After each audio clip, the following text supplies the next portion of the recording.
jabarani sugandibo malikono ani malikoka ayo bisimila oka kunafonu kene kan bamanakana bi kunafoni ola kuma bawla amala dunya kafo ONG Qatar Charity Maw alibi wala kuka deme koni buluda siliba yare hukumu kama kalabakoro kuluba konna bi utra sogudi machamama silenge ka koni feno ruye siliba koni nyene mayani dusukashi chama ko sababa ke kurun kasararwe mun kara sababi mamuga aniko ulukoni fatura ma kunoto ulusiraka kishi Burkina Faso jamana kunafoni ola Islamo siliba hukumu konnana wedwa chama ke yasa basigi anikolosuma obsega stekana uka jamana kono chugamina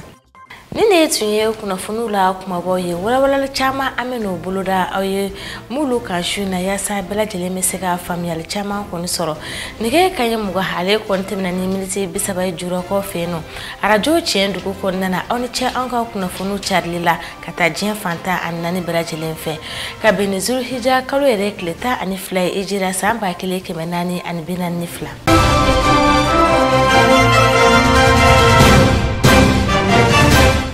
Bi sugomaden banyuma ke jikulumbe onka jamana konna na namba foma ONG Qatar Charity uyuka walinyuma do koni buruda ni kanyeshi kalabankoro kulu blini muhoerema o sababu yake mamuru dagaro be men yoroko folema munye gele anga jamana re chamache buluka uyu ulusoro uboru sigirola kanu dagaro koni be anga jamana re fabama kakeni selba hukumi ONG Qatar Charity Maw uyesu go kondini makofuleni mayasa bela jele seka damake ni sonja o seka soro chugam foka tase dunga fama ni silba hukumu konnana ali kulubale ale ne Musa Jalo ulen takama ken nyoy ka wuli ka joke ka bonabato deme ani ka sengebato deme kolbato foka tase lujurato konma Qatar Charity ale ka bara konde oye ode hukum kono ni silba donya ban konna e ko bela jileke ka sega suko ko di femye jamana sengebato chama kondema ode hukum kono femye sili rekle sabana do Qatar Charity hu wuli ka joke femye kelekela sababu ye ka maminu kon gben ka bo usigi yoro la femye jamana chama java konven avant kon fe u flen ye kalabakro o kon ye ko bela jileke ka suko kon doni yasa ka sega ta di ulukon ma chugamina yasa femye gelia min kumbuka ani unasega nyina o gelia o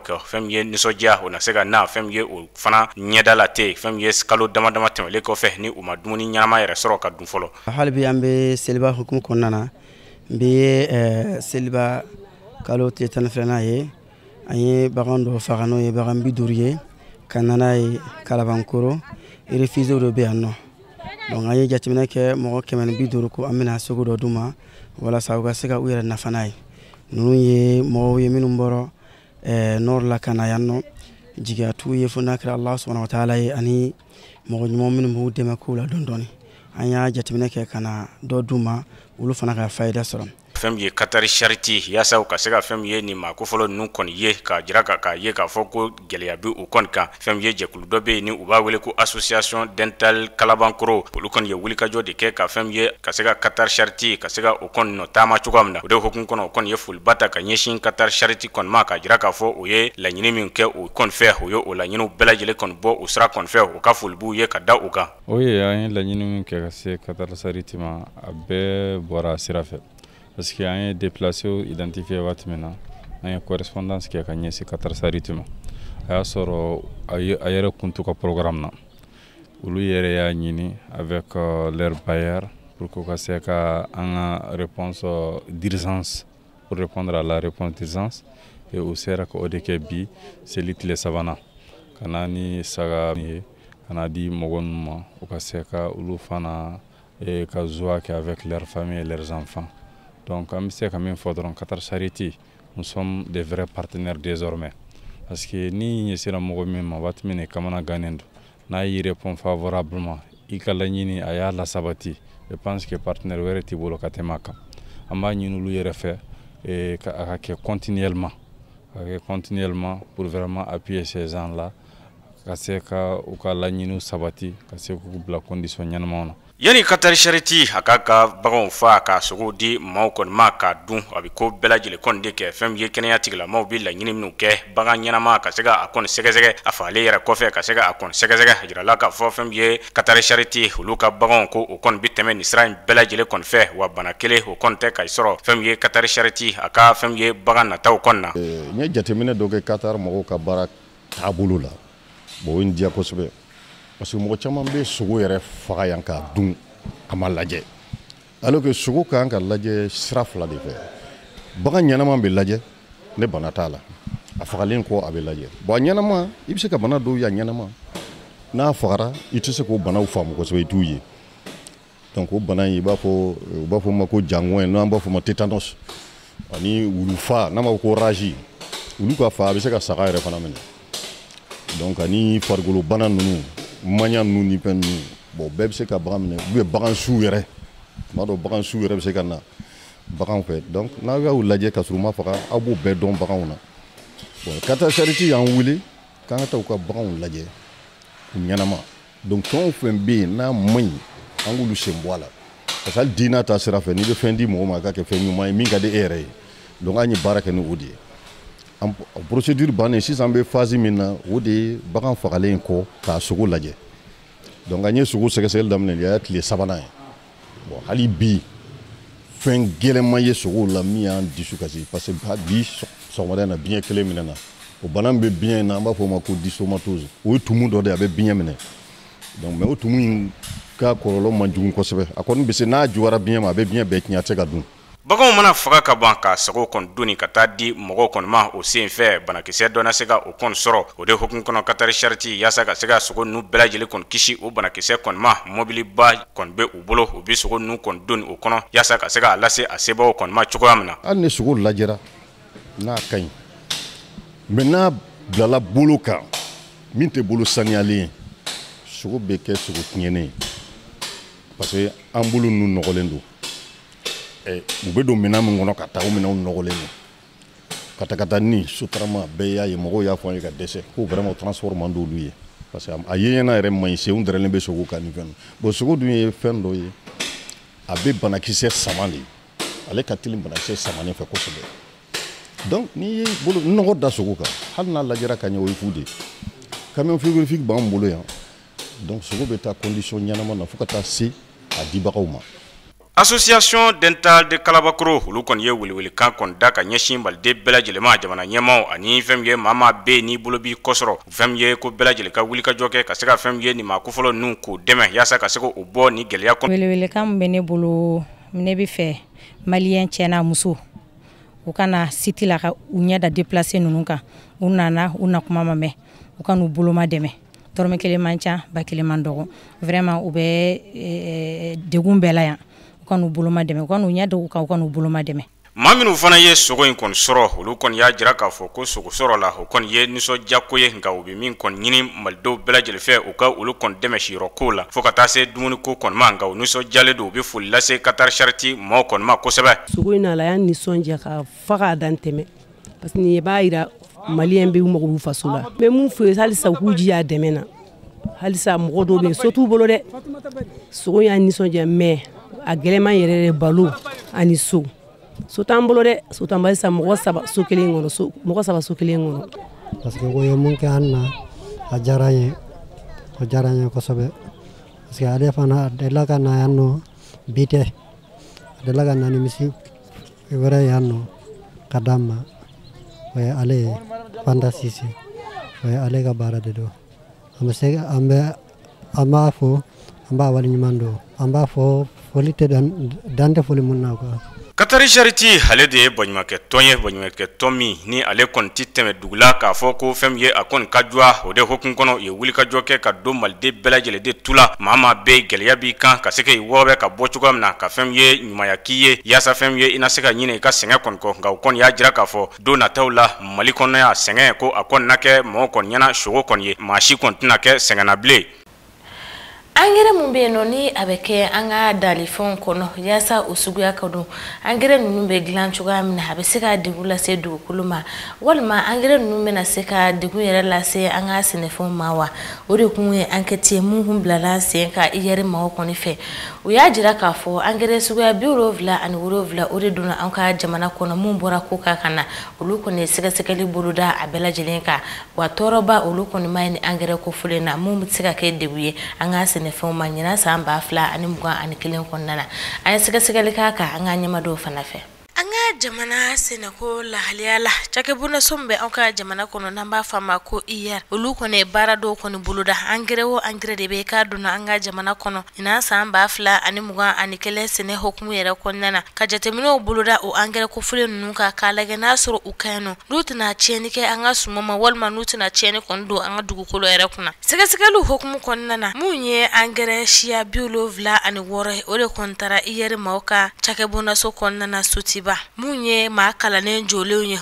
ulu ko ne sika lu buluda ni angere ko fule nunka angere glana chuga amna ko siro angere bisika digum lati mogoma ko siro angere me bore mun kono abore bisika ke kololo amma wa ko brajelen kon siro ani angere re griya chugo foka tase amara chugo ko ni ma amagaze ba ko nana anga jamana kon nana sedu sanugo ni ale ko ni ka bara ko ni blalendo ka angere ko kon contrôler yer chake bona soiro kon nana ako ale ka jetemino ko ni hajira ka fo ko angere nunun belajelen kon kaino konga ko munye yurere ko yerendo angere bore do konika wa ko o angere bore mulube no ni siga kera olula ko ire yerelendo ko lu belajelen kon changera Dr Khalifa Traoré ale fana ko ale ka siga lu hukumu kon nana kale ni misi wasara ko sabla ko angere nunun kaino ale klala ka jabi kele mundi ko ye ko angere nunun ko ni ire ko ni yerelendo ni 1% keme sarala kanga katina fo ko bisika angere kon chen walmo bisika de gulla se muguma ko lu ko ni matoro fo ye angere kon nuna sabla ko azoti mu fora ko bere beneno ko fo forme fora angere glanna fokata se potassium ani soufre ma ko belajilen kon qualité kayno ama jika ka fo ni angere suya birovla ani wolovla nyina sene fombina nye kosobe ina fo andela ka kuma kan chuwa mina anga kuna fo ni temenuna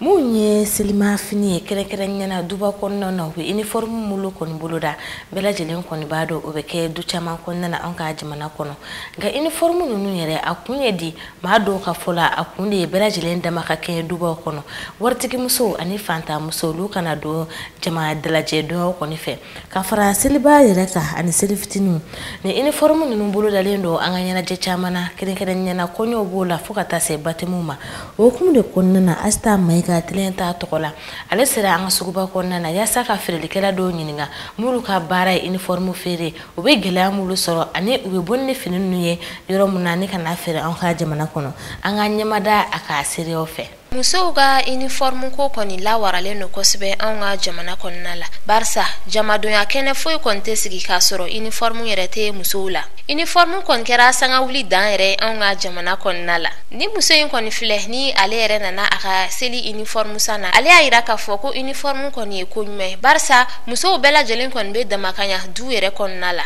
awon na uniforme sa amna ga seli uniforme bo ko nyumando ni muso ga fini kera kele abe dobo sitane la bo ni be ga fini be kele abe dobo balawula kwa bo ni fini nte kele sitane be sira du kono be ba fo ko fonge tambe karsala bo ni fini ye kele amanka kele ka bwala blen muso kon be model chama ereta ka ke uka uniforme fini uniforme la be fe munu fere real le kacha kosobe wa ni real borai itargeti be mo fana wota kwa no fana borai bo chiganvi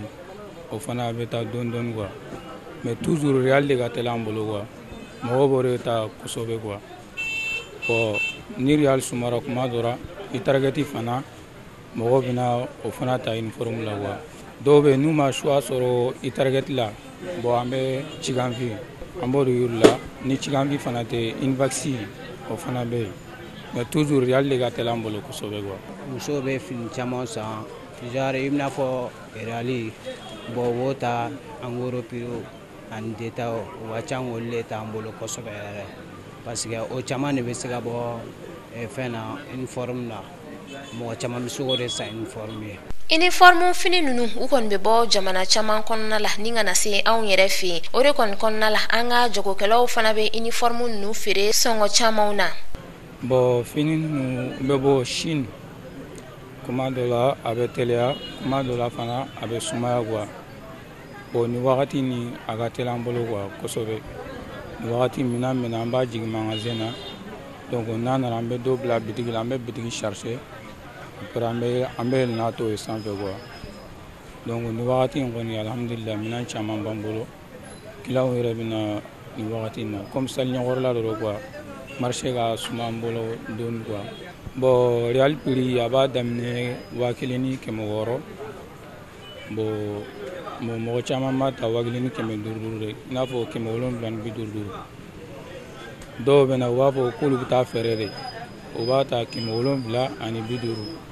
dɔw fana détail u bɛna dɔrɔn complet kelen olu b'a ta 880 quoi. Mais dɔw fana bɛna uniforme bɔ complet 40 complet 20 complet 30 bon an b'a nɔgɔya olu ma olu b'a ta 750 u bɛ taa fɛɛrɛ so 900 ou bien 800 bon fɛɛrɛkɛla kɔni caman ba olu bɛɛ b'a ta 750 de walasa u ka taa fɛɛrɛ u kana teliya la u ka dɔ wɛrɛ fana ta ka taa quoi. Bon an ka fini caman a bɛ bɔ Lomé i ma Inde ani Chine ninnu an ka fini caman bɛ bɔ yen yɔrɔ ninnu de la. An ka fini sɔrɔta a bɛ dépend tuma dɔw la finiw u bɛ manqué quoi u bɛ caya a ka ca kɔni a bɛ sɔrɔ gɛlɛya la mais comme an goro bitigi don fini teliman don pour que an ka se k'an ka tɔnɔ sɔrɔ an b'a kɛ an goro ye k'a di a bɛ se ka di ka caya cogo min na fɛn an goro ni détail parce que an goro de ka ca an bolo yan n'i y'a mɛn an goro yɛrɛ fini min don pour que mɔgɔ wɛrɛw bɛ se k'a sɔrɔ ka taga di mɔgɔ wɛrɛw ma olu fana b'u ta tɔnɔ sɔrɔ a la. Jagokɛlaw olu yɛrɛ kɔni bɛ gɛlɛya caman sɔrɔ u ka uniforme feere baaraw kɔnɔna la o de la a dɔw kɔni ye weleweleda kan ta ka ɲɛsin musow yɛrɛ ma u ka uniforme ko ninnu kɔnɔna la. Bon gɛlɛya caman bɛ sɔrɔ a la a bɛ se ka kɛ jigilatigɛ ni fɛn wɛrɛ caman dɔw yɛrɛ bɛ mɛn kalo 1 kalo 2 u tɛ n'u ka fini nɔfɛ. Dɔw bɛ n'u ye uniforme bɔ quoi i n'a fɔ sisan u b'a fɔ n'i ye uniforme bɔ bi sisan u b'a fɔ ni seli tɛmɛna dɔw bɛ se ka na uniforme choisir sisan kalo 1 yɛrɛ a tɛna an bɛ bagi bila a ɲɛ a tɛna yɛrɛ ye donc n'a tigi mɛnna yɛrɛ an bɛ bagi ta k'a jigi k'a fɛrɛ parce que mɔgɔ wɛrɛw fana bɛ k'a ɲini de mais dɔw bɛ n'u ye uniforme bɔ bi sisan u b'a fɔ ko bi kunɲɔgɔn u bɛ na donc an b'a ta k'a bila sanfɛ quoi walasa an kana a tigi la jigilatigɛ quoi mais n'a bila sanfɛ n'a tigi nana dɔrɔn an b'a jigi ka d'a ma dɔw bɛ u bɛ uniforme bɔ a tɔ bɛ to mɔgɔ wɛrɛ fana b'a ta quoi. Kuma ka laban bɛ ne bolo ka ɲɛsin muso ninnu ma n'i ye uniforme bɔ quoi walasa teliya la n'i t'a fɛ a ka uniforme kana dɛsɛ i la quoi ni uniforme bɔra dɔrɔn i b'i jija de ka wari ɲini joona ka na bagi san quoi bagi kana dɛsɛ quoi parce que dɔw bɛ n'u ye uniforme bɔ quoi i b'a sɔrɔ mɔgɔ bɛɛ b'a sɔrɔ mais a tɔ bɛ to mɔgɔ 5 k'olu m'a sɔrɔ quoi olu bɛ sugu fan bɛɛ don ɲɔgɔn na quoi a tɛ sɔrɔ parce que an ka bagi filɛ a ka teli yɛrɛ yɛrɛ de mɔgɔ caman ba de bɛna an ka bagi san sugu kɔnɔ yɛrɛ ni client dɔ nana san n'u ka uniforme dɛsɛra san an bɛ taa ɲini yɛrɛ yɛrɛ an t'a sɔrɔ sisan n'i b'a fɛ uniforme i k'a sɔrɔ dɔrɔn i b'i jija de n'a bɔra dɔrɔn i k'i ta san joona walasa i kana sɛgɛn quoi. Ni wagati ninnu na gɛlɛya kɔni bɛ anw ka jamana kɔnɔ kosɛbɛ o de la ni musow kɔni bɛ u ka uniforme bila sen kan u ka jate minɛ kosɛbɛ ka uniforme yɛrɛ bila sen kan minnu sɔrɔli ka nɔgɔn wa minnu yɛrɛ fana da ka nɔgɔn walasa feerekɛla sannikɛlaw fo ka taa se dutigiw yɛrɛ ma uniforme sanni tɛ fɔ olu kɔ bɛɛ lajɛlen kɔni ka lafiya uniforme ko in kɔnɔna la. Jabi n'an b'a fɔ ma nazarakan na ko hene bɛɛ lajɛlen kɔni b'a dɔn o ye anw maliyɛn musow kɔni ka masiri minan kelen sabula jabi mugu mun filɛ nin u b'a don sen na a bɛ kɛ ka musow kɔni pari wa a ma ka di musolakaw yɔrɔ la o hukumu kelen kɔnɔna na ni seliba in kɔɲɔw la mun ye muso caman ye olu kɔni ye jabi da u sen na maa dɔw yɛrɛ bɛ yen nɔ hali ni seli yɛrɛ tɛ olu kɔni ka baara kɔni ye ka to ka jabi da u sen na ka ɲɛfɔli caman sɔrɔ nin waleya kɔni kan Maimuna Kulibali ale donna an ka jamana faba quartier caman kɔnɔna na ka musolakaw ɲininka jabi yɛrɛ nafa la ani kɔrɔ min bɛ jabi ko la an ka ɲɛmadenw fana fɛ. Jabi ye yiri nafamaba ye min bɛ bɔ anw yɛrɛ fɛ yan nɔ wa jabi mugu o mangadi kosɛbɛ Mali musow yɔrɔ la ni seliba min ni an bɔlen filɛ a la sisan nɔ an balima muso la ka caman bɛ yen nɔ minnu y'u senw an'u bolo ɲɛgɛn jabi la. Jabi kɔni fɛn min ye fɛn dawlama don a bɛ muso yɛrɛ dɔ furakɛ dawla kan a bɛ mɔgɔ pari kosɛbɛ yiri de b'a kari k'a lajɛ ka mugu bɔ k'a feere sugu la i b'a saga i b'a ɲigin ka da i sen na a bɔ a kɔni bɛ sɔrɔ a bɛ an fɛ yan farafinna yɛrɛ a bɛ a ka ca jabi nafa ka bon bon ni se ɲɛgɛn yɛrɛ ka ɲi kosɛbɛ a bɛ dɔ fara muso ka dawla kan a bɛ labɛn yɛrɛ ɲa kosɛbɛ i se ɲɛgɛn yɛrɛ i yɛrɛ b'a dɔn i parla kosɛbɛ mɔgɔ yɛrɛ b'a apprécier kosɛbɛ. Jaabi min ni an b'a dan an tɛgɛ la maa dɔw de bɛ yen nɔ minnu ni olu kelen bɛ ka u ka baara kɛrɛnkɛrɛnnen ko o bɛn a ma wa jaabi walasa ale ka cɛɲaba di i sen ani bolo ma o tɛ se ka kɛ togoya si la f'i ka wagati kunkurunin sigi k'a ta heure 2 la fo ka taa se heure 3 bɔ ɲɔgɔn ko ma. Bon pour que jaabi yɛrɛ ka fin kosɛbɛ a ka ɲa jaabi mana da i sen ni kɔli dara n'a dara ka ban pewu pewu i b'a to a ka heure 2 ɲɔgɔnna kɛ n'a bilenna n'i y'a bɔ i bɛ poronin k'a la o la a bɛ fin kosɛbɛ ka ɲa bon n'i y'a bɔ ka sɔrɔ a ma heure 2 kɛ o de b'a ko a tɛ kɔgɔ a bɛ fɛgɛya bon ɲanseli la an ye fɛgɛmani ninnu simple ninnu de bɔra kosɛbɛ mun ɲɛgɛn man ca kosɛbɛ i m'a ye wa i tɛ mɛn sigilen kosɛbɛ a bɛ mɔgɔ sen parfait ne bɛ ka nin min da nin ye bon ni dɔw b'a fɔ ma ko jakarta o dɔw yɛrɛ b'a fɔ ma ko dɛbɛni awɔ ni bolo kɔni ɲɛ bɛ ɲɛgɛn o ni sen kɔni o waa kelen wa ni sen ni bolo 2 dɔrɔn don o ye 400 ni ye ji ka jabi mugu la sisan ka da i sen na n'a ka di a jabi mugu ye ji k'a la tuma min na i bɛ tigɛtulu dɔ k'a la wala a tulu fana bɛ yen a bɛ feere mais ani tigɛtulu bɛɛ ye kelen ye n'a ka di n'i ye tigɛtulu kɛ nin na jabi la sisan ka da i sen na a bɛ to bilen a bɛ mɛn bilenya la mais n'i y'a gansan da ka sɔrɔ i ma tulu k'a la i ma foyi k'a la fana bɛ bilen mais i fiɲɛ y'a fili a bɛ fin mais o de y'a danfara ye. An balima musolakaw ka fɔcogo la u ko nafaba de bɛ jaabi la a bɛ muso ka cɛɲa bɔ ni ka tila k'a dawula da kɛnɛ kan wa ko nafa wɛrɛ caman b'a a la tuguni. An bɛ jaabi la muso yɛrɛ kɔni sen jɛlen man tiɲɛ yɛrɛ ka di ala ye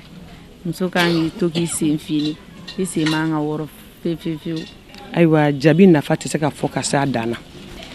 jaabi ni endu jaabi filɛ jaabi caman filɛ a bɛɛ ye kɔsa in na fɛn nalen de jaabi de diɲɛnatigɛ fɛn fɔlɔfɔlɔ ye o de b'a fɔ cogo min na arijinɛ yiri yɛrɛ ye jaabi ye hali ala kana caya ni muso fatu ka jaabi to i sen na a bɛ fɔ ko a kunna diyara jaabi ye fɛn min nafa tɛ se ka fɔ ka s'a dan na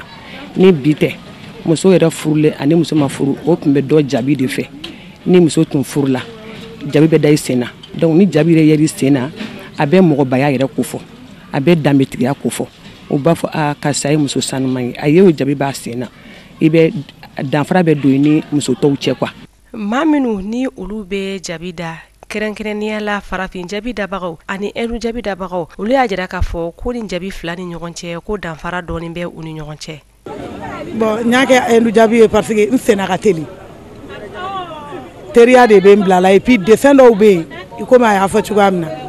olu bɛ sɔrɔ elu jaabi na i bɛ se k'a da teriya la k'a sɔrɔ i ka taama perdu donc o de kama an y'a kɛ elu jaabi ye tamasiri de don muso masiri muso fɛn fɛn b'i ɲa i cɛ ɲɛna donc i kan ka kɛ et puis an wolola k'o sɔrɔ yen nɔ an y'a sɔrɔ an baw da jaabi yɛrɛ ye arijinɛ kɔnɔfɛn de ye muso n'a ma ɲa a ma muso misɛnnin fɔ mais muso ni furula ka ban jaabi i sen jɛma man ka ye ne b'o de dɔn ne y'o de ye n baw la n y'o de ye n mamusow la a b'a ta 800 na a bɛ taa fo 300 la. awɔ danfara caman bɛ elu jaabi ni farafin jaabi cɛ parce que farafin jaabi in filɛ nin ale dalen bɛ mɛn ka tɛmɛ elu jaabi kan wa farafin jaabi in filɛ a dawula ka bon ni elu jaabi ni ye awɔ elu jaabi in dalen tɛ mɛn farafin jaabi in dun filɛ a dalen bɛ mɔgɔ ci a cɛ ka ɲi kosɛbɛ mais a bɛ mɔgɔ par awɔ o de y'u danfara ye. kumakan laban min bɛ ne bolo o ye musow k'u janto jaabi ko la kosɛbɛ sa jaabi bɛ mɔgɔ dɔ fara dawula kan a yɛrɛ dalen b'i par kosɛbɛ mais a ka ɲi hali ni se t'i ye ne jaabi da a b'i par i wele min bɛ fɛ muso bɛɛ k'i hakili to jaabi ko la awɔ waati bɛɛ i sen finen ka y'a cɛ ka ɲi. An k'a to an hakili la k'a fɔ ko jaabi ye yiri nafamaba ye min bɛ sɔrɔ an yɛrɛ fɛ yan nɔ k'a ta jaabi bulu la fo kana se a lili ma nafa bɛ nin bɛɛ lajɛlen na jaabi bulu o bɛ ta ni k'a kɛ couleur ye o bɛ kɛ fɛn caman ye jaabi mugu maa caman bɛ a ta ni k'a kɛ farikolo la ka farikolo yɛrɛ cɛ ɲɛ a feere o kɔni fana bɛ dilan ka kɛ parfɛn ye mun bɛ tali kɛ a lili la o fana ye fura ye k'a da jaabi yɛrɛ nafa kan hakili kan ka to nin yiri kofɔlen na ni k'a matarafa kosɛbɛ. I n'a fɔ n y'a fɔ a ɲɛna cogoya min na kunnafoniw la kumabɔ la selengekaw olu kɔni ye seliba ɲɛnɛmaya ni dusukasi caman ye k'o sababuya kɛ kurun kasara dɔ ye kurun kasara min kɛra sababu ye maa 20 ko olu bonnena u ni na maa 9 olu kɔni sera k'a kisi ni ka tanga k'o sababuya kɛ mɔnikɛlaw yɛrɛ k'a cɛsiri ye a jirala k'a fɔ maa mun kun bɛ nin kuru kofɔlen kɔnɔ u bɛ taa se fo maa 30 ko bɔɲɔgɔn ma a ɲɛfɔli min sɔrɔ o kisɛ kan an ka ɲɛma dɔw fɛ.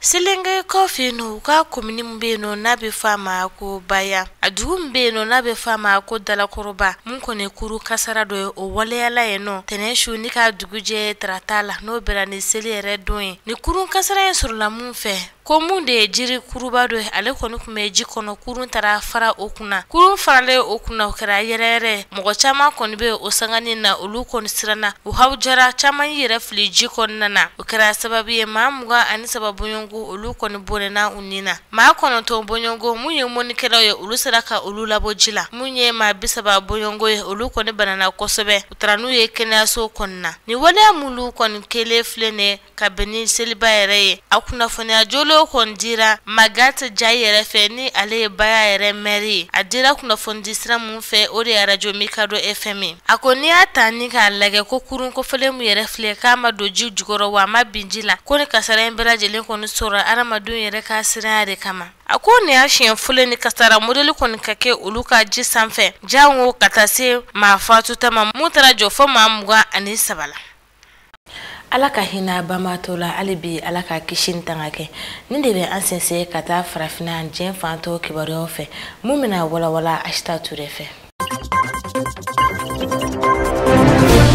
ina fo islamé jamana to bela jilina ani islamé be fan fe femi Burkina Faso jamana ye oluka islamé olu fene seliba la nyene maya uka seli la nyene mali konna la seli kene ka sa femi uka jamana mawi uye do wu chamanta onyeshi uka jamana ma uka jamana ko fole ni ale re kon be bamachi wali mawbulo abe san woro boyongo bo yasa o wali aju nunu kon be sega bantu gamununa kafara islamé uka femi ali dinere mawi olu bela jilin kon farala islamé uka Burkina Faso yasa kanin seliba ko folen kon la nyene maya ore kon nala ubela jelen kon e nyon soro ka yorola abfero mako place de la nation kata seliba ere bela jelen la nyene maya o kon nala fenye El Hadj Mohamed Wedra ko ni ale re dine ma Burkina Faso kon nala oluka je kulu o vice president ale ayira ka foko seliba e do mini o kan la nyene maya selame bela jelen fe ina foko ala re ala nyini chugamna wako seliba kan ake do islame o bulu ka ma kon ka umajigin ala ka seba yere konnala waslame bela jelen kanga umaji aninka nyongon deme fukata si koto nyongon tala ka o bela jelena sabati inafo alanyini ndo chugamna ore konnala uye do dombeke kanyeshin uka jamana mani silban yere kadara konnala Nigeria ka ofeno femi uka polisi la ka yo ulia iraka fo usira ka ma keme boyongo ko okon lasro mini muso de fukata se dinre numa o bela jelen kon me ala ukon minena kaboba machi wale ma kon ne buluka sabuke ukon ku yini ma ko fele nun kon takatanu ye abe kalo kelen boyongo bo sisa ni Nigeria jamana ere jate mine iba ka fo ko gele ya chamani be uka jamana ere konnana kasabuke femi wali ya jugu chamai obe ni jamana ko fele konnana mara mafiun tali ma o kama hanika ma ko ni shwenga tanu ye ulu bela jelen kon meni yoro ko folena mamunu flenu kon seraka singana ayirala ka fo ni ma ko flenu nun kon ni kumnena bamachi wale ma o fe kabini juen kalo cliché ki temene akara yoro mna be fori ma ko manawa ni ore bela jelen fleni zanfara nunu kera kuna fune midra Mohamed Shehu ni alere polsuka kuma la selai aklala ka ira tuguni ka fo o kon seraka ni manunu la soro kasoro uma warbo uma foi bo Afrique du Sud jamana kuna fununa ayla ka fo femi uga jamana na fasoro sira keren na sani fire na sira fe uga jamana ere konala ko femi o sigoroma ba binan boyonwe ko gelya duna ulla wala ju taraka nyeshi o ma tasma ere kon duna adola na kira sawi ma do kon ulfene bonena unina nunu kira kuna fune mindira uga jamana nyema ofe ni wala ju nunu bela jelen kon damne na ju kalo kle kon ton temene nunu na akara sababu mina asababu ya bra femina uga jamana kuntu kro Jacob Zuma alere koni minene chariati gila maufe kamno wati sa ayira ka fo ko femi wali ajugu chame o kon kera uka jamna konna la femi mauye bara kon tanya bula wa femi coronavirus bana o fenebe maw kan kosebe ni wali anu bela jelen kera sabawi ma keme fla boyengo olu kon bonena unina ni wakati labanu nuna uka jamana nyama olu ayira ka fo ko ni wali amunu kelin fleni abana ke sababe uka jamana warini o yarandi o miliyar bidru boyengo abana ke sababi ka o chenne do jamana kunu o rebeti jo dollar war miliyar sabani ko boyongola Madagascar jamana kuna fununa idala ka fo ko femi France jamana o ma fla boyongwe olu koni minena akera trata no bena jouer kalo clé muama o ka procureur général la o kuma yogonyo ke arabate mene ka ira ka fo ko femi ni ma ko felen flanone u kon nom nena de kasabu ke o kon kumina mangane wuli u ka jamana konnala al sisan procureur ka kumana aya ira ka fo ko nyini nun konnala femi ni ma ko felen flanone ko u nom nenena femi waliya do yo kon ne yira unola o ma fulo ni o polo arafano harana ni ale re Franci ani malgache ma o kon nyagamine nyogona ani Philippe François ni ale re Franci mai ayira la kafo o kon kumina Madagascar jamana nyema do kasaka dankarke o lo kon kanyene mayala fukata si Madagascar re jamana nyema André Araujolina kasi o bela jelema Omulu sokolendo aka jabarani mandila telenyeta